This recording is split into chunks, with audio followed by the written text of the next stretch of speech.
Hi, I'm Sarah from The Upcoming, an absolute pleasure to be able to speak to you today. Maybe you can just kick off with a really brief introduction to this fascinating documentary, Maisie. What can people expect if they watch it? I think they can expect tears, they can expect tantrums, they can expect to see sequins fly, and lots of really good old style British drag. Hmm. And tell us a bit about the genesis of the project. I mean, obviously, having watched it, it seems clear why this was a really compelling story to tell. But where did you begin in, meeting David, aka Maisie, Sure. and when did you decide this was going to be really, really good material for a documentary? Yeah, I'm a massive fan of drag in all its forms, and I'm fortunate enough to live in Brighton, which is obviously the capital of camp. And there's a massive drag community here. Lots of really brilliant performance spaces. So I know people out and about. And then I was just really fortunate enough to be introduced to David, who's, he's a bit of an icon on the drag scene anyway, but in Brighton, he's sort of royalty. Mm. And yeah, I just had a lucky introduction, and it quite quickly became, obviously he's absolutely fascinating as an individual. Take aside any of the, the drag performance, and it just sort of snowballed from there, really. And tell us a bit about the process of kind of kickstarting it, and I don't know, a couple of years that you spent kind of following him, because of course it must have taken, a lot of trust from both sides to kind of embark on this film together. And like any documentary, you're never sure exactly what's going to come out the other side, especially when it's an observational nature. So, what was it like gaining his trust and then working with him, over those years to get the material?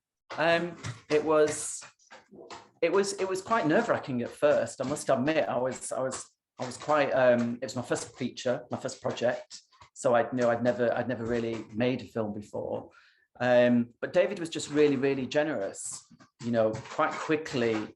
He's a performer. I mean, there's other drag acts, featured in the film as well. There's Dave Lynn, there's Miss Jason, and I think they're all used to being on stage. They're used to having cameras. In fact, get a camera out and it's quite difficult to stop them talking. So I'm sure they won't mind me saying that. And David was just really generous. And I think him and Walter, who also featured in the film, both in their 80s, have both just got to a life stage now where they're like, do you know what? We give 0 Fs. And, we're just going to let it all hang out, and we're just going to share it with you. And were there any particularly challenging moments? I mean, I don't know how many hours of footage you had, or how that all went, because we obviously see him not just kind of, backstage and on stage, but also, pottering around his garden and dealing with the normal things someone of that age, the challenges they have in their everyday life. So, what were kind of some of the best moments, maybe some of the most challenging moments? Yeah. So when I first embarked on the project, David has been performing for over 65 years, famously as part of a duo with the Trollettes, with Jimmy Trollete, and then later as Arsenic and Old Lace with Phil Starr. So I thought going into it, we were going to be making the life of David Raven. But sadly, there's just not much archive footage around from many years ago, particularly queer archive footage, because it was so underground when David first started. So then it became apparent that we would have to sort of change the through line and where we were going with this, and it became much more a day in the life of David Raven, aka Maisie Trollete, rather than the life of. And then we just hung out. We went round for tea. It was the countdown to his 85th birthday. So, there was lots of events going on. We attended all the events. He let us go backstage, and it just really sort of grew organically. And certainly as a first-time filmmaker, if I'd known, I wouldn't have filmed quite so much footage.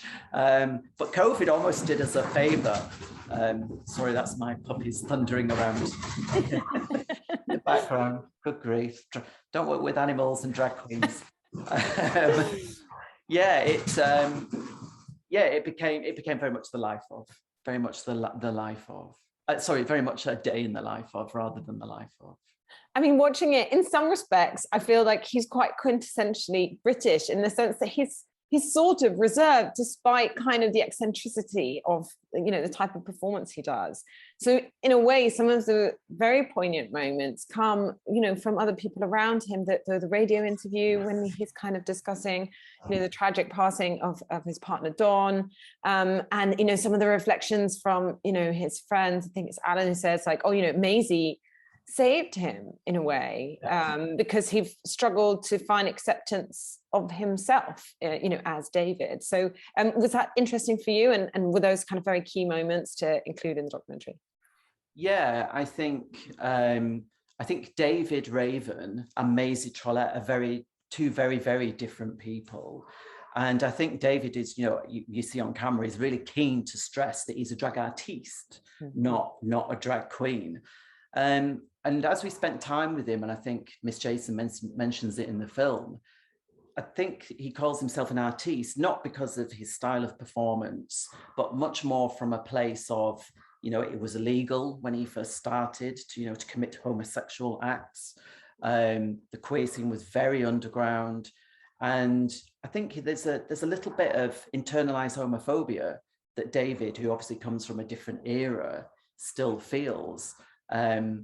What I found absolutely fascinating was all his drag is in a shed in the garden.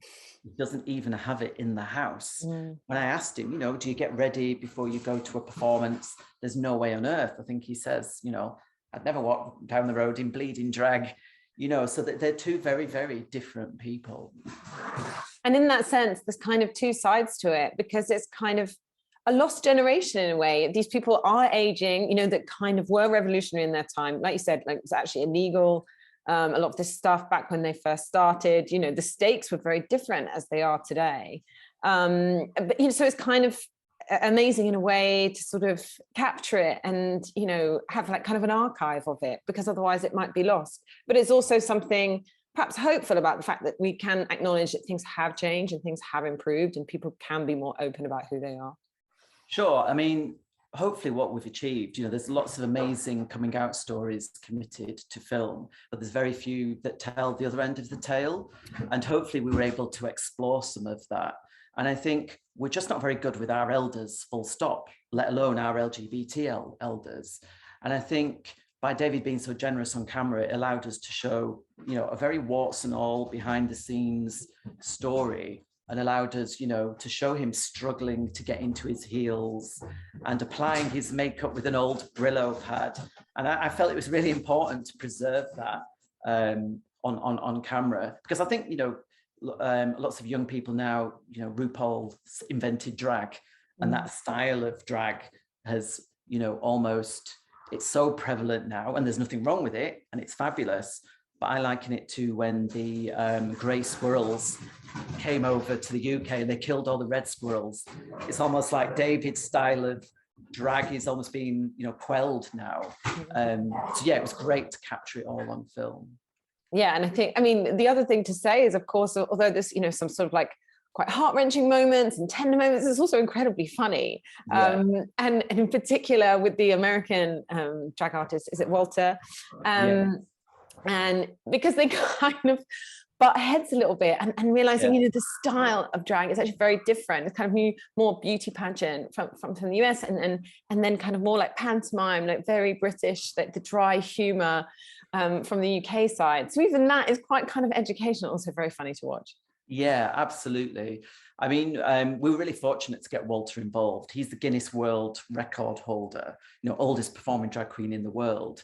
And we thought we'd, you know, maybe get a few words from him for the film. And he actually flew over from the States to meet David. And they met over afternoon tea as men, as their you know, their male selves.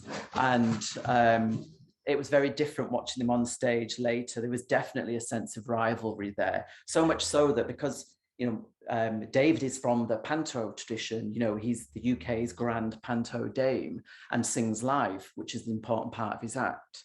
And Walter is from the pageantry, the US pageantry vein of drag, where it's all about the lip sync and the costume. And I think David was having a bit of a little dig at him about not actually singing live, so much so that when we gave Walter the microphone on stage later, it wasn't switched on because we just assumed he was going to lip sync. And Darcel got very, very disappointed at that, let's just say. It was really funny to watch.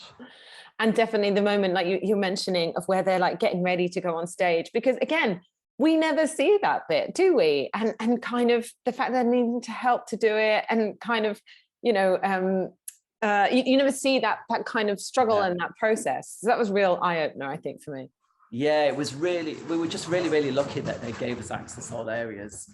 And, with my other hat on, I'm a fashion art director. So I became obsessed with all the detail, watching David spit in his makeup to moisture it enough to slap on, and, listening to Walter berate his daughter who was there to support and dress him. And, that was certainly for me one of the highlights of making that film. So much so, I think, that when they had afternoon tea and David was running rings around Walter, who's didn't quite understand all of the UK humour, you can hear me sniggering in the background, and we just couldn't edit it out, sadly. So listen out for that.